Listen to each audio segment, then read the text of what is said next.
नमस्कार, स्वागत है आप सभी का आज के खास कार्यक्रम खास मुलाकात में। आज हमारे साथ स्टूडियो में मौजूद हैं श्रीमान सत्यपाल वत्स आर्य जी। आप अखिल भारतीय जांगीर ब्राह्मण महासभा दिल्ली के आध्यात्मिक प्रकोष्ठ के अध्यक्ष पद पर अपनी सेवाएं दे रहे हैं। नमस्कार, स्वागत है आपका हमारे स्टूडियो में। सर, हम आपके शुरुआती जीवन के बारे में जानना चाहेंगे। मेरा जन्म स्थान है, पुराने टाइम में होता था पंजाब। अच्छा।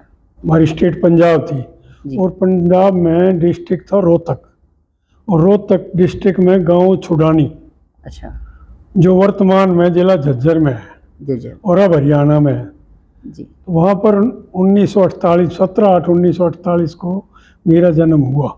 अच्छी बात है। और 5वीं तक की कक्षा मैंने गांव में ही, 5वीं तक का मैंने गांव तक पढ़ा, और 6ठी कक्षा मैंने, हमारे एक साथ गांव था दुल्हेड़ा, अच्छा, वहाँ 2 किलोमीटर 2.5 किलोमीटर पैदल जाना पैदल आना। मैं उस टाइम 6ठी कक्षा में 2.5 किलोमीटर पैदल जाता था, पैदल आता था जी। और वहाँ 1 साल कक्षा मैंने 6ठी पास की। 6ठी पास करने के बाद मैं अपने पिताजी के पास बहादुरगढ़ में आ गया जी। मेरे पिताजी बहादुरगढ़ में 1950 में आकर बस गए थे। अच्छा, 1960 में मैं बहादुरगढ़ आ गया और डीएवी स्कूल से मैंने 10वीं क्लास पास की। अच्छा, 1965 में मैंने मैट्रिक पास की जी मैट्रिक पास करने के बाद 6 महीने मैंने कॉलेज में लगाए, जी। लेकिन वहाँ से छोड़ करके फिर मैं आईटीआई में चला गया। अच्छा, मैंने 2 साल में इलेक्ट्रीशियन से आईटीआई पास की। मैंने अपने गांव में प्रस्थान कर लिया, छुडानी में। अच्छा, हमारे गांव में उस टाइम में 70 ट्यूबवेल लगे हुए थे जी और मैं मोटर वाइंडिंग का काम जानता था। जी। अब 70 ट्यूबवेल में कोई न कोई तो आता रहता। मोटर जो है ना जलती रहती थी जी और मेरे मोटर वाइंडिंग का उस टाइम मेरा काम, मेरा हाथ बहुत साफ था। जी। मोटर भी गर्म टन की होती थी जी। और मैं उस टाइम में मेरे को एक मोटर में 200 से 300 रुपए तक बचते थे। अच्छी बात। जब मजदूर की मजदूरी 1.5 या 2 रुपए थी, उस टाइम में एक दिन में 200 से 300 रुपए में मोटर वाइंडिंग में बचा लेता था। ये बात है 1970 के आसपास की। 1968 और 70 के बीच में। अच्छा, बहुत बढ़िया। और मैंने वहाँ गांव में अपने 1.5 साल की कमाई से 1.5 मंजिल का मकान खड़ा कर दिया। बहुत बढ़िया। और वो मकान खड़ा कर दिया और मेरी शादी भी गांव में ही हो गई। जी। अपने परिवार के बारे में बताएं। मेरे परिवार में मेरी श्रीमती जी हैं और मेरे 3 बेटे हैं। अच्छा। 3 बेटे हैं।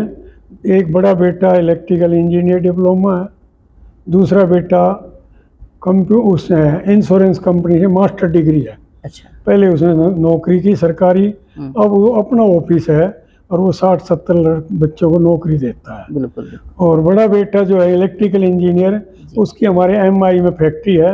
अच्छा। और लोहे का काम है, वो भी नौकरी देता है रखे हुए एम्प्लॉय। और तीसरा बेटा मेरा जो है वो है सिविल इंजीनियर डिप्लोमा, उसके पास भी 20-25 आदमी काम करते हैं। उसका भी फैक्ट्री का लोहे का ही काम है। वो इस HSI फैक्ट्री जिसका मैंने नाम लिया, हिंदुस्तान सैनिटरीवेयर, उसको रेगुलर माल सप्लाई करता है। और साथ में उसका मोटर व्हीकल का पार्ट टाइम बिजनेस है। अच्छा। सेल परचेज का। ये 3 बेटे हैं और हम 3 भाई थे। मेरे बड़े भाई थे प्रभुदयाल शर्मा जी, वो मिलिट्री में सुबेदार रिटायर हुए। अच्छा। मेरे से 21 साल बड़े थे।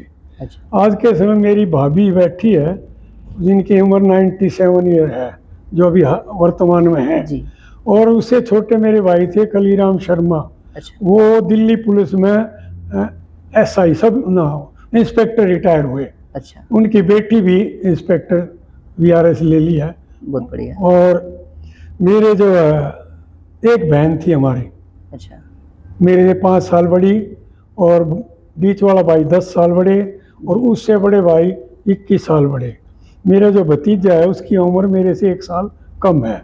मैं 78 हूँ, तो भतीजा भतीजी जो है वो है 77 की और भतीजा है 75 का जी। बहुत बढ़िया। और निप परिवार में 5 मेरे पोता पोती हैं। हाँ। बड़े बेटे को एक बेटी और एक बेटा है। जी। बेटी जो है वो M.Com B.Ed है, अच्छा, उसकी शादी कर दी और मैं अब प्रधाना भी बन गया हूँ, उसको बेटी हुई है। बहुत बढ़िया, बधाई हो आपको। और उसके बाद दूसरा बेटा है, हाँ उसी बड़े बेटे का बेटा है ना, छोटा वाला। वो MCA करने लग रहा है। अच्छा, और उस बीच वाले का एक बेटा है जी। जिसने MRS है SRM यूनिवर्सिटी अच्छा, मद्रास, अच्छा, वहाँ से कंप्यूटर साइंस में डिग्री कर ली है और वो अब सर्विस में है अपने पिताजी के नज़दीकी किसी ऑफिस में। उनका नोएडा में है, अच्छा, नोएडा में उनके पिताजी है, मेरा बीच वाला बेटा, जी। और वहीं वो भी सर्विस करता है। बहुत और बढ़िया। छोटा बेटा जो है उसके दो बेटियां हैं, एक बेटी या नोएडा में ये जो यूनिवर्सिटी है ना अमित MET में वो एरोस्पेस यूरोस्पेस में इंजीनियरिंग कर रही है। अच्छा, उसका दूसरा साल अभी हो जाएगा, फर्स्ट ईयर है। जी, और छोटी जो पोती है मेरी, जी। वो अब +1 के पेपर देने लग रही है। बहुत बढ़िया, ये हमारी बेटी। बहुत बढ़िया, बहुत बधाई हो। सभी वेल एजुकेटेड, वेल सेटल्ड। मेरी बहुएं भी, बड़ी बहू जो है टीचर है, नर्सरी टीचर, अच्छा, और बीच वाली जो है MCA है, और छोटी जो बहू है वो M.Com B.Ed है, और एक नया पेपर देते हैं टीचर का। अच्छा। सर, समाज सेवा में आप किन किन पदों पर रहे हैं और आपके कार्यकाल में क्या क्या उपलब्धियां रही? देखिए, समाज सेवा का तो मुझे बचपन से बड़ा शौक रहा है। जी, मैं स्कूल में था तब भी मैं मॉनिटर रहा, जी, ITI में गया तब भी मैं मॉनिटर था, जी, RTC सेंटर वो रेडियो सीखने गया तब भी वहाँ भी मैं हेड था।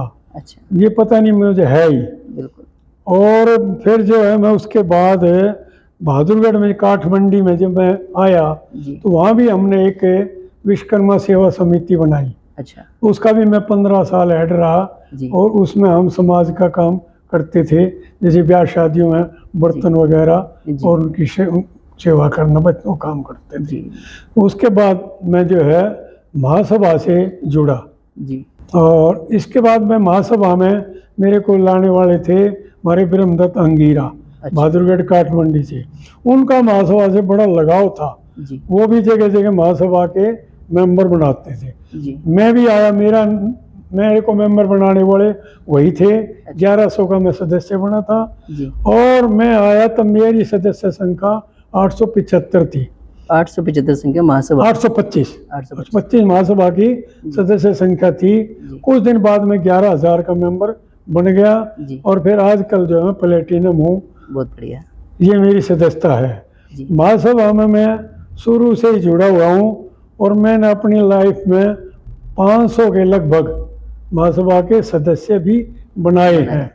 और 6 महीने तक एक बार रविशंकर जी के टाइम में मैंने पत्रिका का कार्य भी संभाला था, जो एक एक आदमी को घर तक महासभा की पत्रिका मैंने भिजवाई थी। बहुत बढ़िया, और जब महासभा का भवन बनने लगा जी, तो उसमें जिस दिन से नींव खुदनी शुरू हुई थी, जी, उस दिन से लेकर टॉप तक के लेंटर तक जी, मैंने हमेशा ड्यूटी दी है। और 6 महीने तक जी, नेमीचंद जी के टाइम में मैंने इस महासभा भवन को संभाला भी था, जी, मेरी देख रेख में बना था। जी, बिल्कुल, बहुत बढ़िया, इसके बाद मैं आत्म शुद्धि आश्रम हमारे बहादुरगढ़ में, जी, उसका आजकल उप प्रधान हूँ। पहले उसका 10 साल सेक्रेटरी रहा, जी, उससे पहले मैं उसका ट्रस्टी रहा। हमारे काठमंडी में एक देवकर्ण धर्मशाला है, जी, जिसमें मैं 2008 से जुड़ा था, जी, और 2008 जाने के बाद वहाँ पर देखने लायक भवन है। वो 3000 गज में धर्मशाला है, बिल्कुल, उसमें बहुत बड़ा हॉल है 90 बाई 70 का, और 2 हॉल ऊपर मंजिल मैंने अपनी देख रेख में वो बनवाए। उसमें किचन भी है, रूम भी है। जी, आज के टाइम में इतना बड़ा हॉल देखने को नहीं, बहुत कम मिलेगा। उसका आजकल मैं प्रेसिडेंट हूँ, बहुत बढ़िया। प्रधान हूँ। और अभी वर्तमान में आप महासभा के अंदर? अब मैं वर्तमान में महासभा में आध्यात्मिक प्रकोष्ठ का जी, अध्यक्ष रहा हूँ, जी, और आत्म शुद्धि आश्रम में उप प्रधान हूँ, जी, और सदस्य तो मैं 50 संस्थाओं से हूँ। बिल्कुल, रोहतक की संस्था का भी मैं सदस्य हूँ, जी, आत्म शुद्धि आश्रम ट्रस्ट का मैं ट्रस्टी हूँ, जी, प्राचीन शिव मंदिर धर्मशाला ट्रस्ट का मैं ट्रस्टी हूँ, बहुत करता धरता हूँ। जी। वो जो मेरे घर के साथ मंदिर है जी। वो मेरे पास 2003 में आया था, और उसकी बिल्डिंग को वो 1500 गज में है वो, जी। उसकी बिल्डिंग देखने लायक है। उसमें भी मैंने 18 बाई 18 की यज्ञशाला बना रखी है, जी। जिसमें नित्य प्रति यज्ञ होता है। जी। रोजाना 10-15 उसमें आ जाते हैं दैनिक यज्ञ में। जी। और मैं आप सबको भी कहूँगा कि दैनिक यज्ञ आप सबको करना चाहिए। बिल्कुल करना चाहिए। और भी अनेक संस्थाएं हैं जिनसे मैं जुड़ा हुआ हूँ। जी, बहुत बहुत बधाई।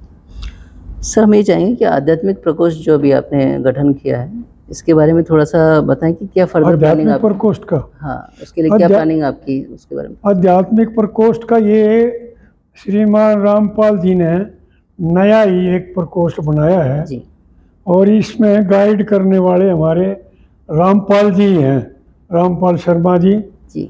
जो हमारे इधर दिल्ली से ही हैं। जी। उन्होंने रामपाल जी को, प्रधान जी को सजेशन दिया, जी। तो रामपाल जी ने मेरे को उसका ऑल इंडिया का अध्यक्ष बनाया। जी। ना अध्यक्ष बनाया। जी। और हमारी अब मैं उसकी जैसे राजस्थान में उसकी चला रहे हैं। जी। और मेरे पास झारखंड से भी फ़ोन आया, जी। और भी स्टेट से आ रहा है कि हमारे यहाँ भी इसका गठन करो, आध्यात्मिक प्रकोष्ठ का। बिल्कुल। राजस्थान में तो इसका गठन हो चुका है, जिसके लगभग 500 सदस्य हैं। और मैंने जो है दिल्ली में किया हुआ है वो तो ऑल इंडिया का है, उसमें तो पूरे हिंदुस्तान से हमने इसमें लिए हुए हैं। इसमें हम समाज की कुरीतियों को दूर करने की कोशिश करेंगे, और समाज के स्वास्थ्य के बारे में ध्यान करेंगे।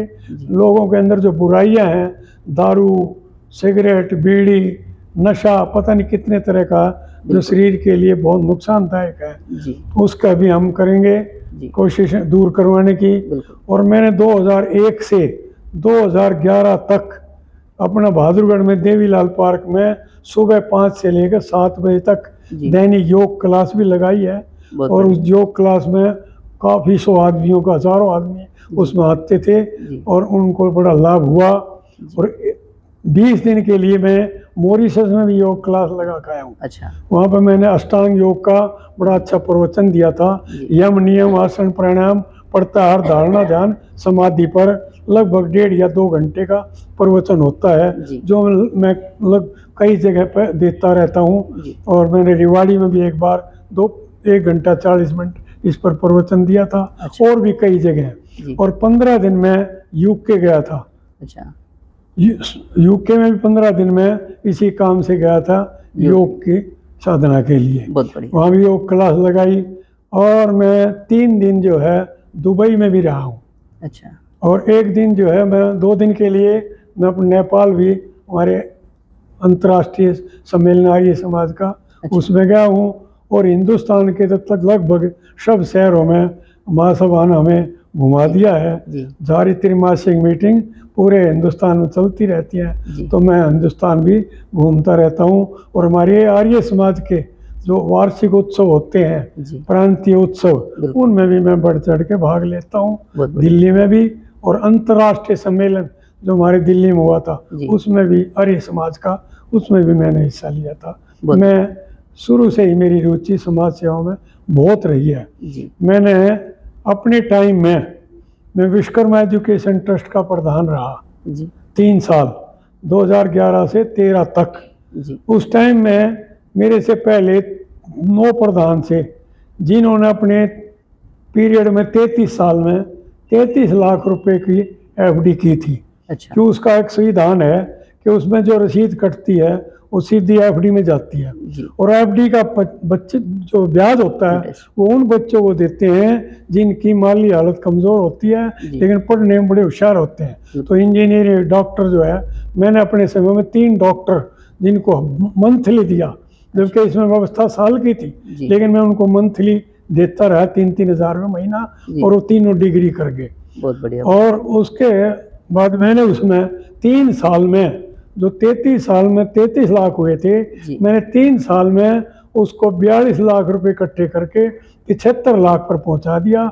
उसके बाद मेरे जो प्रधान आए उन्होंने बहुत बढ़ चढ़ के भाग लिया, और उसको आज वो और ऊंचे लेवल पर है। बहुत बढ़िया। और उसकी एक स्मारिका बनाई थी जो इतनी शानदार है, कभी आपको देखने का मौका मिले तो देखना। बिल्कुल। ऐसी स्मारिका हमारे एजुकेशन ट्रस्ट में अभी तक नहीं बनी है। मेरी समाज सेवा में रुचि थी, इसलिए मैं इस काम में करता रहा हूँ। मैंने जब इसका विश्वकर्मा एजुकेशन ट्रस्ट का पद संभाला तो पूरे हिंदुस्तान में गांधी धाम तक 6 महीने में 45,000 किलोमीटर अपनी गाड़ी चला दी थी। मैं हर शहर में गया और इसके लिए एजुकेशन ट्रस्ट के लिए लोगों से चंदा इकट्ठा किया, बच्चों को शिक्षा देने के लिए।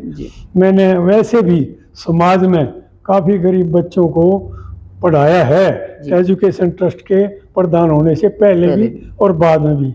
और गरीब कन्याओं की 2 कन्याओं की मैंने समाज से पैसा इकट्ठा करके उनकी शादी भी की। उनके पिताजी गुजर गए थे, 5 बच्चे थे, उनको पढ़ाया भी और उनकी 2 बच्चियों की शादी भी की। और भी काफ़ी बच्चे जिनके माँ बाप नहीं है उनकी मैं मदद करता रहता हूँ, पहले भी की है। बहुत बढ़िया सर। समाज बंधुओं और आज के युवाओं के नाम भी आप संदेश दीजिए। समाज बंधुओं को तो मैं ये कहूँगा कि सबसे पहले अपने शरीर पर ध्यान दें, क्योंकि अगर शरीर ठीक है तो समाज की सेवा हो जाएगी, नीति नहीं होगी। और उसके लिए आपको सब व्यसनों से दूर रहना पड़ेगा। सुबह 4 बजे उठना पड़ेगा और टाइम पर 10 बजे सोना पड़ेगा। दैनिक व्यायाम और खाने पर लगाम। जब तक हमारा खाना शुद्ध नहीं होगा और दैनिक दिनचर्या ठीक नहीं होगी तब तक हम जो है समाज सेवा नहीं कर सकेंगे और अपना काम भी नहीं कर सकेंगे, अपने व्यापार को भी नहीं बढ़ा सकेंगे। तो सबसे पहले स्वस्थ रहना बहुत ज़रूरी है। और युवाओं को भी मैं कहूँगा कि आप भी अपने शरीर पर, अपनी सेहत पर ध्यान दें। जो सेहत पर ध्यान देंगे, कैरेक्टर पर ध्यान देंगे, वही जो है समाज की सेवा कर सकेंगे। लंबा चैप्टर है, इन्हीं बातों को आप ज़्यादा समझना। आप सबने मेरी बातों को सुना है, धन्यवाद। धन्यवाद सर। आप अपनी सफलता का श्रेय किसे देना चाहेंगे? यही बात मैं काफ़ी देर से सोच रहा था कि मैं अपनी सफलता का श्रेय किसको दूं। जैसे पढ़ाई तो टीचर कराते हैं, वो तो उनका हो गया, जो मेरे गुरु रहे, टीचर रहे, चाहे वो रेडियो में, टीवी में या ITI में, स्कूल में, वो तो है ही। बिल्कुल, वो तो हमारे गुरु हैं। वो तो आते हैं, पहले माँ गुरु है, फिर पिताजी गुरु है, फिर शिक्षक गुरु है जी। अब सोचने वाली बात यह, मैंने 10 साल योग क्लास लगाई जी। और मैं अपने आप छोटे मोटे व्यायाम करता था, तो वहाँ के लोगों ने कहा कि हमें भी करा दो। तो मैंने कहा मैं तो आप जानता नहीं योग के बारे में कुछ, मेरा जो आप जानते हो ना यही करा दो जी। तो मुझे बड़ी हैरानी हुई कि मैं इनको क्या कराऊं। फिर मेरे एक अंदर रुचि जागी। भारतीय योग संस्थान की मैं पुस्तक खरीदी। अच्छा। मैं 500-600 रुपए की या 1000-1200 की पुस्तक लाया खरीद के, और उनको मैंने पूरी अच्छे ढंग से स्टडी किया। और उससे क्या हुआ कि मैं 10 साल तक उस योग में पूरी तरह परिपूर्ण रहा, निपुण भी रहा और सफल रहा। तो मैं बताओ किसको श्रेय दूं? मैं भारतीय योग संस्थान की किताबों को श्रेय दूंगा। और मुझे महासभा में लाने वाले हमारे थे ब्रह्मानंद जी, उनको श्रेय दूंगा।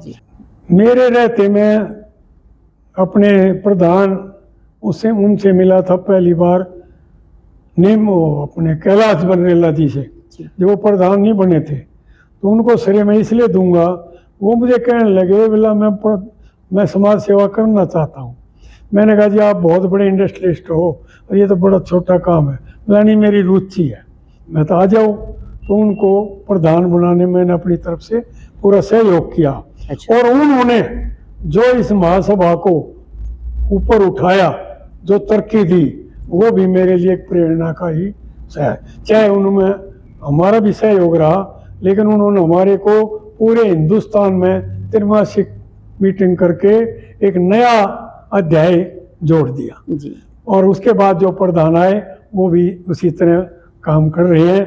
इनको भी मैं धन्यवाद दूंगा, रविशंकर जी को भी और अपने रामपाल जी को भी, और मेरे प्रिय रहे जिनके घर तक मेरा आना जाना था, नेमी चंद जी, उनको भी मैं दूंगा, क्योंकि उन्होंने अपना पद शपथ लेने से पहले ही मुझे ये महासभा भवन का इंचार्ज बना दिया था। जी। मैं सभी प्रधानों का धन्यवाद करता हूँ और उनसे मैंने कुछ ना कुछ सीखा भी है। जी। हो सकता है उन्होंने मेरे से सीखा ना सीखा, वो तो वो बताएंगे। बंधुओं, आज हमने समाज हित में काफ़ी अहम बातें जानी, जिनके लिए आपका बहुत बहुत धन्यवाद। नमस्ते। मिलते हैं अगले सप्ताह किसी नई हस्ती के साथ। तब तक आप देखते रहें विश्वकर्मा टुडे न्यूज़।